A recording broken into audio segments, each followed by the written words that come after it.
How's it going? We're going to go over drawing really fast, and I'm going to try to teach you something that's really useful, and that is overlapping.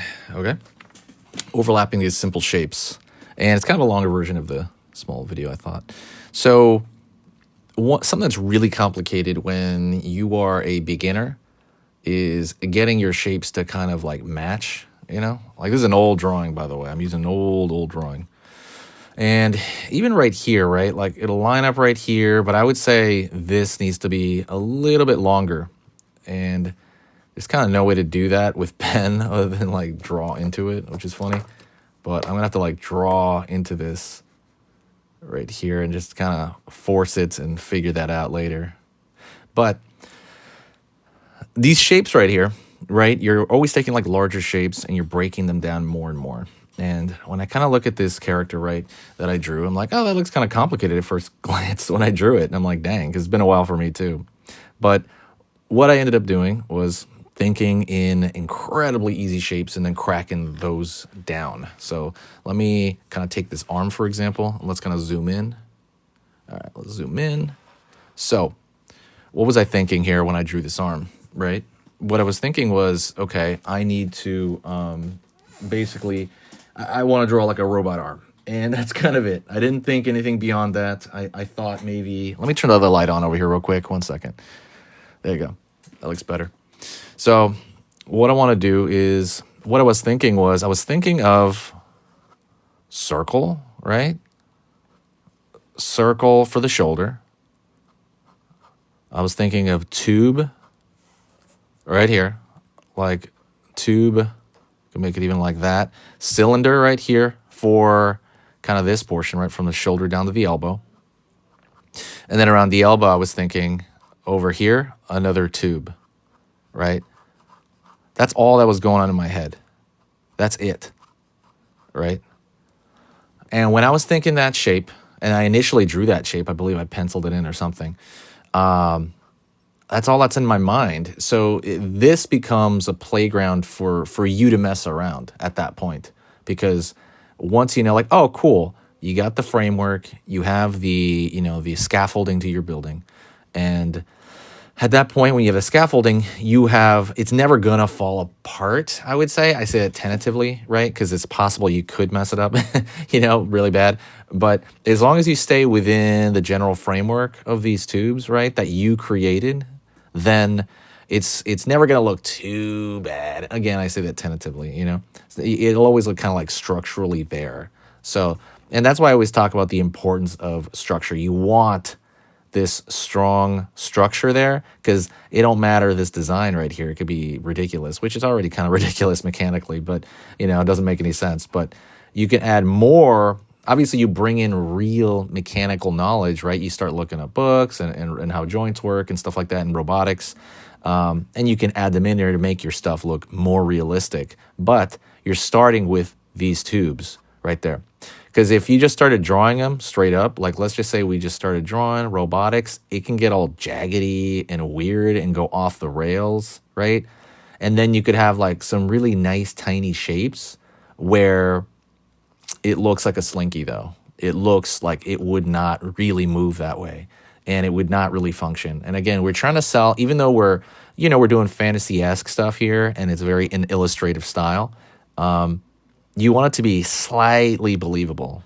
That's you want to be slightly believable, as silly as that sounds, right? Because this stuff is not believable. You want to have your viewer kind of have that suspension of disbelief, and you start out with this, having that structure with everything. By the way. It can be the face. It can be anything else. That's just so important. Let me give you another tip over here. Let's move on to this guy. And we want to talk a little bit about overlapping now. And I'm going to bring these up over and over again because they're like the core, I would say, of some of the things that I see people do when they're a beginner, incorrectly. So that simple shape thing, right?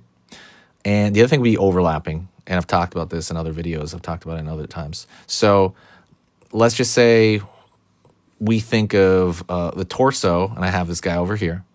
We're thinking of the torso. I usually tend to think about it as like a ball or a big cube, whatever mood I'm in that day. I think of it as one giant simple shape as well. And so let's just say we have our guy over here that represents this. Let's zoom in a little bit, actually. Zoom in over here. And let's just say we have this simple mannequin here represents this guy, because it kind of does, right? And I'm thinking of the torso shape, which can be, again, like I was saying, it could be a cube, it could be an egg, it could be a circle, it could be whatever, right? That's my shape number one, let's say. Let's call that number one right now. And we have like a circle on the arm, like I was thinking, in the tube, right? But let's just say this is all one big chunk. Let's call this shape number two, our little collection of shapes. Shape number two, right there. And then in the back, you have the other arm, right? The other simplified arm right there. And let's call that shape number three. And that's not showing as much, so we're going to put a line over there, and we're going to put shape number three, even though it's like the whole arm is a collection of shapes, right? Number one, right, is going to be closer to us than number three, right? And how do we know that exactly? Because it's paper, it's flat, right? This isn't reality, right? How do we know that? We know that. Wait, also, real quick. And then shape number two right here, this collection of shapes, is closer to us, right? The viewer, all of us, than shape number one. So two's closer than one, one's closer than three. How do we know that, right? We know that because, it's flat surface. How are we going to convey that to the viewer? We know that because of overlapping, right? This line right here from number two is this line literally around this point.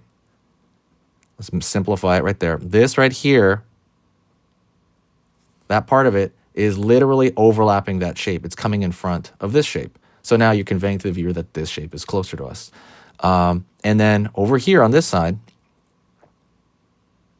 this line about here, right? That area is coming, we can see that's overlapping this shape in the back. Not to mention the fact that you really can't see the shapes in the back there. Whoops, let me extend that a little bit.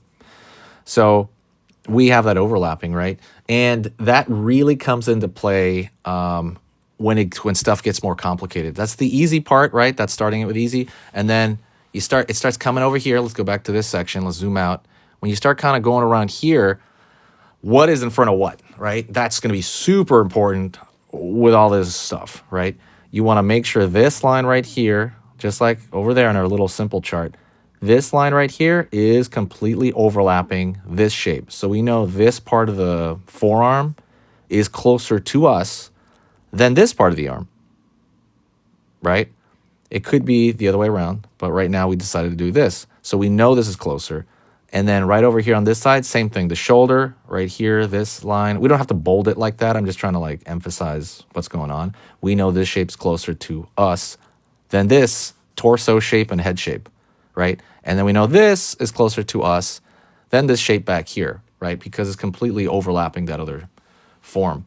And when it gets more complicated, it's funny because it sounds like a duh concept, right? But it's interesting. It's duh when you in real life when we're when you're playing with a ball or whatever. It's definitely a very simple concept, but in drawing, it's just something that I don't know why it just doesn't come up. It's different. You think about it differently because it's just a flat surface.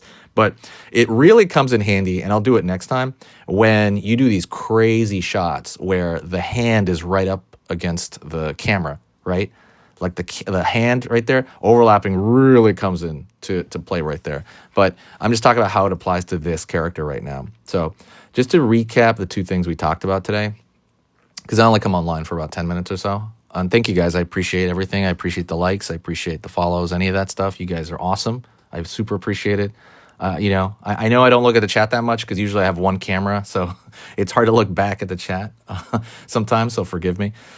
But I do see them after, of course. But so just to recap, thinking in simple shapes, which is probably going to be something you guys get sick of me saying a lot, but because it's such at the core, starting out with simple shapes can create kind of the landscape. It would create the structure for you to mess around with. Because right here, I can do whatever I want here, right? I could just do another giant, tubes over here, just make it up. As long as I'm sticking to my original tube character, it's always going to look structurally, semi-convincing to like a viewer, depending if you go wild, right?